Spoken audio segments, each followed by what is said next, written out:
La dernière supernova, un roman de Éric Simon.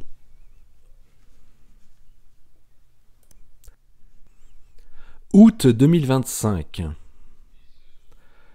La capsule Antares avec son module de service était suffisamment vaste pour ne pas se sentir à l'étroit à 5. Le trajet devait durer 9 mois. C'était assez long pour se retrouver avec un sentiment d'incarcération. L'environnement clos était l'un des aspects les plus difficiles à gérer, avec celui de l'éloignement. Même si l'aller devait durer 9 mois, il n'y avait pas de possibilité de faire demi-tour une fois lancé. La trajectoire était balistique. Dans le pire des cas, s'il fallait annuler l'arrivée sur la planète rouge pour une raison quelconque, il faudrait aller jusqu'à son voisinage, puis en faire le tour, pour ensuite repartir vers la Terre, cette fois en un peu plus de 9 mois. La plupart des astronautes ne voulaient pas penser à ce scénario qui était sans doute le plus frustrant de tous.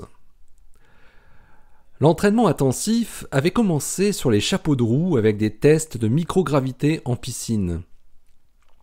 La compagnie avait fait construire un grand complexe aquatique destiné à la fois aux entraînements de microgravité avec tous les instruments et tous les équipements qu'on pouvait imaginer, et aussi destiné aux loisirs des astronautes en devenir. Craig était rentré enchanté de son petit tour d'Europe, mais il fallait s'y remettre maintenant. Les tests en piscine étaient tout nouveaux pour lui. Il s'était souvent demandé si les scaphandres qui étaient utilisés lors de ces entraînements étaient les vrais scaphandres spatiaux. La réponse, négative, arriva vite. Les combinaisons qu'il devait revêtir étaient des copies conformes des combinaisons spatiales, mais conçues pour être complètement étanches à l'eau, alors que les combinaisons spatiales n'avaient aucune raison d'être étanches à l'eau, même si la capsule était censée amerrir au retour. Pour entrer dans la piscine, ils étaient suspendus à des sortes de filins qui les descendaient jusqu'à 1 mètre de profondeur, puis les lâchaient. Leur premier exercice consistait à une acclimatation des gestes en microgravité. Craig était accompagné de 3 autres astronautes, Catherine, John et Carrie, ainsi que d'un instructeur. Une grosse maquette de module de service reposait sur le fond du bassin et ils devaient suivre les instructions qui leur étaient données dans le casque. Les outils se trouvaient eux aussi dans le faux module. Il fallait tout d'abord les reconnaître, puis les attraper de la manière la plus efficace, avant de s'en servir, là encore, le plus efficacement possible, la durée n'étant pas le critère le plus pertinent. Le résultat des manipulations, en termes de qualité de travail, primait sur tout le reste. Craig avait déjà fait de nombreuses sorties en plongée sous-marine dans les Caraïbes et jusqu'aux Seychelles, mais les sensations dans ce scaphandre étaient bien différentes. On respirait confortablement. L'air arrivait directement dans l'ensemble de la combinaison, on avait l'impression de flotter dans l'eau littéralement, sans aucune force, ni vers le haut ni vers le bas. Les combinaisons étaient personnalisées et lestées de telle manière à ce que l'astronaute ressente réellement une gravité nulle. Tout en accomplissant ces exercices, Craig se remémorait son périple en Italie qui l'avait conduit de Milan jusqu'aux Pouilles, en passant par la Toscane, et son trio mythique Florence, Pise, Sienne. Puis Rome l'intemporelle, sans oublier Naples et son volcan menaçant. Cela faisait déjà sa 2e publication depuis le début de sa thèse, en seulement 9 mois, alors qu'en temps normal, 2 articles au cours d'une thèse, c'était déjà inespéré pour un chercheur doctorant. Mais on ne vivait pas des temps normaux avec une supernova dans le ciel. Christina avait fait le forcing pour que ce 2e article sur la réévaluation de la masse, qui fournissait donc un nouvel indice allant dans le sens de la conclusion de leur premier article, puisse paraître avant la fin de l'été, de manière à pouvoir présenter l'ensemble des résultats lors de la grande conférence annuelle de l'American Astronomical Society. Le grand raout biannuel avait lieu cette fois à Cleveland durant la dernière semaine d'août. Le précédent congrès de l'AAS, celui de décembre, avait été presque entièrement consacré à SN 2024 JG. Le programme de cette réunion estivale était encore majoritairement rempli par des recherches liées à Betelgeuse, mais les autres domaines de l'astrophysique semblaient revenir lentement à leur niveau d'avant octobre. C'est Christina qui présentait leurs travaux. Laura était restée en Italie.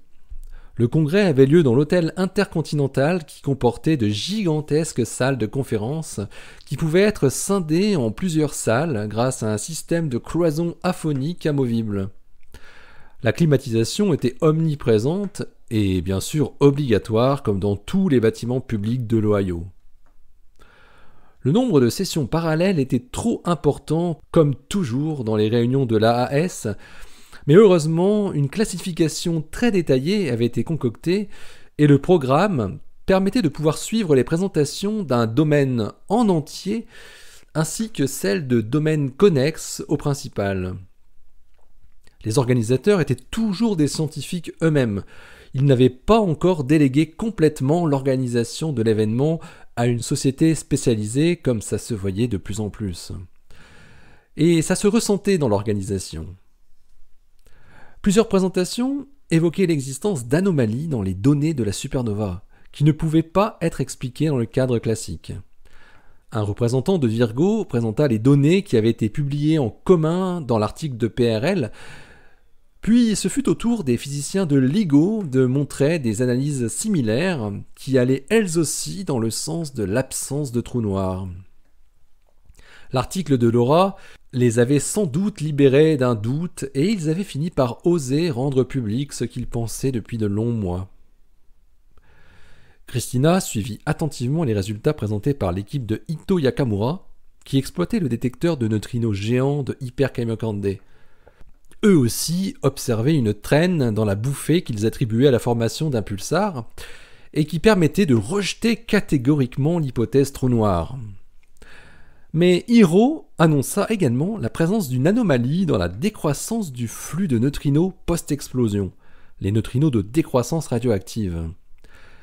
Il disait que leur analyse de la distribution temporelle permettait de voir une petite fraction issue du couple nickel 56, cobalt 56, mais celle-ci semblait superposée à une autre population dont la demi-vie serait beaucoup plus longue, et que ça ne pouvait pas être le titane 44, qu'il n'arrivait pas à caractériser. Christina se dit « Ok, il voit la même chose que nous, c'est déjà ça. Ça vient pas de notre détecteur au moins. Mais ça veut dire qu'il se passe vraiment quelque chose d'anormal. » Comme c'était tout chaud, Laura venait à peine de mettre en évidence cette anomalie dans leurs données, Christina n'avait pas prévu d'en parler dans son talk. Mais après avoir entendu Ito Yakamura, elle décida d'introduire elle aussi cette observation dans sa présentation. Si Ice Cube 2 ne voyait pas ce que voyait Hyper Kamiokande, ça serait curieux. Il suffirait de rester prudente dans la conclusion sur ce point précis. Christina devait parler le lendemain, ce qui lui laissait la soirée pour modifier son PowerPoint. Il fallait fournir le fichier au chairman de la session au plus tard 2 heures avant de parler à l'auditoire. Elle était programmée à 11h20 pour 15 minutes, suivie de 5 minutes de questions. Christina fut extraite de ses pensées à la fin de la présentation. Un Chinois d'un certain âge posa une question au physicien japonais. « Est-ce que vous avez cherché à voir si les périodes de décroissance que vous voyez pouvaient bien être celles du nickel 56, du cobalt 56 et du titane 44, mais toutes dilatées par un même facteur ?» « Je vois ce à quoi vous faites allusion, » répondit rapidement Yakamura. Ici, en fait, la période paraît si grande que ce n'est pas possible qu'il s'agisse du mouvement d'expansion de l'enveloppe. Christina se dit « Mais ouais, ils n'ont pas regardé ça, et nous non plus !» Christina n'avait pas sur son portable tous les graphes qu'avait produits Laura, et le décalage horaire ne jouait pas en sa faveur, il était déjà tard à Milan. Il fallait non seulement qu'elle parle de cette anomalie de la distribution temporelle du flux de neutrinos, mais si en plus elle pouvait apporter une réponse à la question du vieux chinois, celle à laquelle Yakamura n'avait pas répondu, ça serait vraiment top pour Ice Cube. Elle appela Laura dès la fin de la session de présentation. Est-ce que tu peux m'envoyer des graphes des courbes de décroissance du flux ? Hypercablé l'ont montré aussi, mais sans conclusion très pertinente. Il faut que je le montre aussi. Ok, je vais t'envoyer ce que j'ai. Je vais mettre les légendes en anglais. Est-ce qu'ils voient le Titane 44 ? Non, eux non plus. Ils arrivent quand même à isoler une fraction attribuable au nickel et au cobalt avec la vélocité de l'onde de choc. Mais l'autre population, pour eux, ça serait un mélange avec des périodes de décroissance radioactive de plusieurs mois ou plusieurs années. C'est presque plat, comme ce qu'on voit. Ça vient pas de nous alors, répondit Laura. Eh non, c'est pour ça que je pense que c'est bien d'en parler aussi, même sans donner une analyse approfondie, qu'on n'a pas encore faite de toute façon. Je présenterai ces graphes comme des résultats préliminaires. Super. Et il y a une autre chose. Il y a eu une question qui a été posée très intéressante et j'aimerais bien avoir une réponse. Yakamura n'a pas répondu, ou plutôt, il a botté en touche. Est-ce que tu as regardé si on pouvait retrouver les différentes périodes de décroissance, mais en les dilatant toutes par le même facteur, comme si elles subissaient toutes la même dilatation temporelle relativiste? Toutes avec le même facteur? Non. Mais je peux regarder ça assez vite. Tu veux la réponse pour quand ? Tu voudrais en parler aussi, si c'est le cas ? Ah bah ça serait bien, ouais. Et peu importe le facteur que tu trouves, ne te censure pas, même s'il est grand. Je jugerai si ça me semble physique ou non. Il faudrait au moins pouvoir répondre à la question si elle était encore posée. Bon, s'il y a vraiment un truc comme ça, bien sûr, je mettrai des pincettes en disant que c'est tout chaud et pas encore complètement vérifié. Mais que ça pourrait être une voie d'explication de cette anomalie. Ça serait bien d'être les leaders sur cet aspect, tu vois. Bon, je cause demain matin à 11h20. Je dois te donner mes slides à 9h20 max. Ça fait 16h20 chez toi. Ça te semble jouable ? Oui, j'aurai assez de temps d'ici là pour faire les premières vérifications et les tests statistiques. Et puis refaire quelques figures. Merci Laura. De rien. Et au fait, t'as vu d'autres talks intéressants ? Le mail de Laura était arrivé dans la nuit. Elle avait eu le tact de ne pas réveiller sa directrice de thèse. Christina le vit seulement 10 minutes après s'être réveillée. Il était 6h45. C'était la première notification qui apparaissait sur son terminal.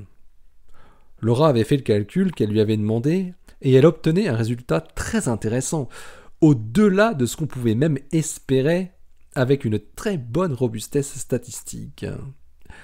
La décroissance dans le temps du flux de neutrinos pouvait bien être ajustée par une somme de courbes de décroissance radioactive qui correspondait exactement aux périodes de décroissance du nickel 56, du cobalt 56 et du titane 44, mais à condition de toutes les multiplier par un facteur 6,71. Le nickel 56 se retrouvait avoir une période de décroissance de 40,3 heures au lieu de 6 heures. Le cobalt 56, 518 jours au lieu de 77,2 jours. Et le titane 44 décroissait avec une période de 402,6 ans au lieu de 60 ans. L'explication était simple. Ces noyaux d'atomes étaient en mouvement rapide, un mouvement relativiste qui avait pour effet de produire une dilatation temporelle. Un facteur de dilatation temporelle égal à 6,71 correspondait à une vitesse de 0,9888333721C très exactement. Laura concluait son email en disant que ça ne pouvait être qu'un phénomène de vent de pulsar qui soit à l'origine d'une telle accélération de particules. Encore une preuve supplémentaire, s'il en fallait une, de la présence d'un pulsar dans le résidu de Bételgeuse. Christina repensa à ce qu'elle avait lu sur les pulsars. Le vent de pulsar était un phénomène essentiellement induit par le champ magnétique en rotation. Il apparaissait dans les rares cas où le champ magnétique était très intense en même temps que la rotation de l'étoile était très rapide. Christina se souvenait que Bételgeuse avait été observée quelques années avant avoir une rotation sur elle-même beaucoup plus rapide que ce qu'on attendait pour une supergéante rouge. Ce vent de pulsar était maximum au niveau de l'équateur magnétique d'une étoile à neutrons. Ça collait d'autant mieux qu'on n'avait toujours pas détecté la moindre pulsation dans quelque longueur d'onde que ce soit. L'axe magnétique devait être quasi perpendiculaire à la ligne de visée. On ne pouvait donc pas voir le faisceau d'ondes radio pulsées. En revanche, on faisait face au maximum du vent de pulsar. Mais ça change tout en fait! Christina était assise sur le bord du lit, incrédule. Alors que l'apparition d'un trou noir n'avait pas de conséquences pour nous, c'était très différent maintenant. Le pouvoir d'accélération d'un pulsar n'avait rien à voir avec celui d'un trou noir. Ce flux de particules ultra-énergétiques se dirigeait droit vers nous. Le phénomène d'accélération de particules et de noyaux d'atomes n'apparaissait que dans une minorité de pulsars, ceux qui étaient le plus fortement magnétisés. On les appelait souvent les grands accélérateurs cosmiques. La structure de l'onde de choc produite dans l'enveloppe gazeuse par la supernova, associée à la présence de champs magnétiques complexes en rotation, des millions de fois plus intenses que celui du Soleil, pouvait former ce vent de particules. Le vent de pulsar pouvait être constitué d'électrons, de protons, mais aussi de tous les noyaux d'atomes qui se retrouvaient dans les couches internes de l'enveloppe de l'étoile morte.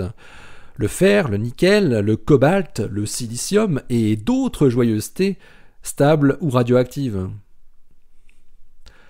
Le scénario était devenu clair pour Christina. Bételgeuse se trouvait moins loin que ce qu'on pensait, elle était moins lumineuse et donc moins massive. Elle n'avait ainsi pas produit de trou noir en explosant, mais au contraire un pulsar fortement magnétisé, orienté perpendiculairement à la ligne de visée.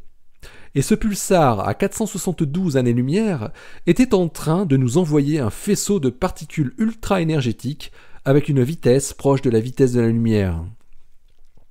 L'intensité du flux de neutrinos qu'on avait déjà reçu depuis la bouffée initiale devrait donner une indication sur la quantité de matière qui se trouvait dans ce plasma en cours de propagation à très grande vitesse.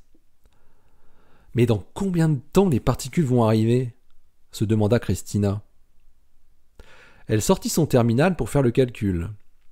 Avec une distance de 472 années-lumière et une vitesse de 0,988833721 c... Merde ! 4 ans ! Son écran affichait 5,33. Il lui restait à peine plus de 2 heures pour tout expliquer sur son PowerPoint. Pour une fois, elle allait sauter l'instant sacré du petit déjeuner. Elles avaient fait leur travail, aux autres maintenant de faire des vérifications et de tenter de montrer qu'elles avaient tort.